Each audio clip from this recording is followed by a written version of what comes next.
It's as close to time travel as we're gonna get. This Week in Music History with Marty Miller. Hello there. So the idea of the podcast is to, as quickly as possible and always less than 10 minutes, get you through a week of music history. And this week we're looking at January 22nd until 31st. This was the week that was the beginning of the end for poor old Michael Jackson, even though it was 1984. He was clearly unaware that his hair was on fire for that entire way down the stairs. Telling it like it is, Stevie Nicks. I was a waitress in January and I was a millionaire in October. And a Copper's take on the last time the Beatles ever played live together. There was some bemused, some thought it was wonderful. Zipping through a week in a matter of minutes. This Week in Music History, the podcast. So they say this was the very start of it all going very wrong for Michael Jackson. This week in 1984, his hair went on fire while making a commercial for Pepsi. Now, after that came surgery. Then there was drug dependency and the very, very strange behaviour. But from that time, Michael Jackson and his brothers were shooting a Pepsi commercial. This, I believe, was on the 6th take of that commercial, and there were pyrotechnics. They went off too early when he was still at the top of the stairs. They weren't supposed to go off until he was down below, but a spark hit his hair, ignited, and then you saw he was clearly unaware that his hair was on fire for that entire way down the stairs. And then there was a tremendous bald area where the hair and the skin were literally burned off, causing second and third degree burns. In 1994, this week, Oasis played their debut show in London at the King's Cross Water Rats. Now, actually couldn't find any video of that performance, so we'll fast forward a tiny little bit, and this is the first time ever that they were on telly. Just to get something in. Give it up for Oasis, making their TV debut with Supersonic.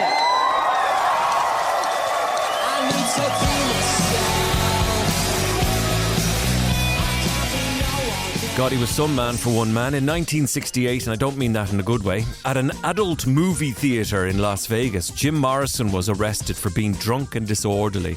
He was always looking for danger, that fella, when booze was on board. Listen to this, sure, from one of the live shows. A lot of trouble here tonight. Adolf Hitler is still alive.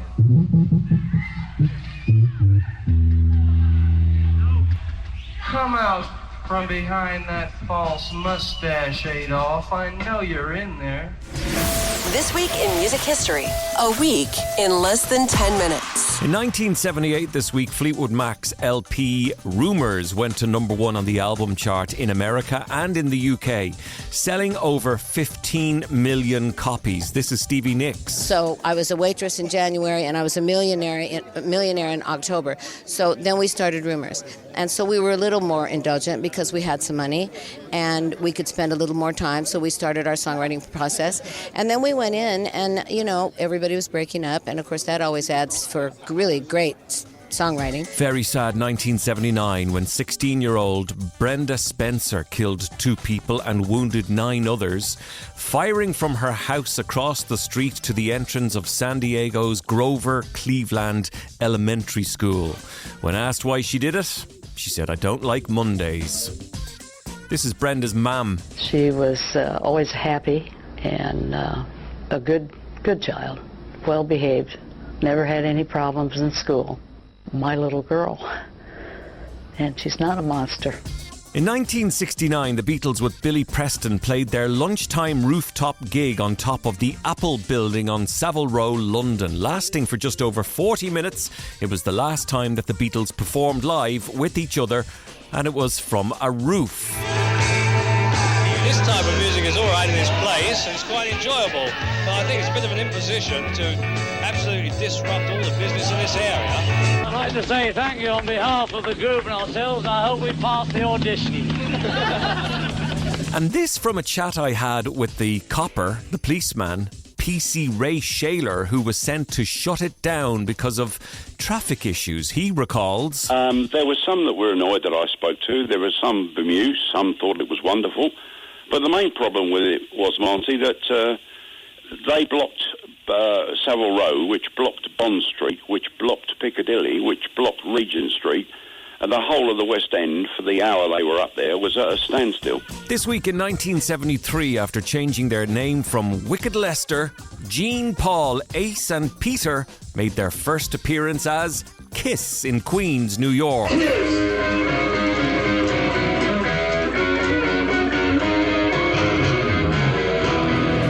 This week in 1976, a band I really don't like. ABBA knocked Queen, a band I really like, from the top spot at the UK singles chart with their Mamma Mia. Now, Queen's single Bohemian Rhapsody had been at the top for 9 weeks, and it also had a Mamma Mia. Oh, Mamma Mia, Mamma Mia, Mamma Mia, let me go.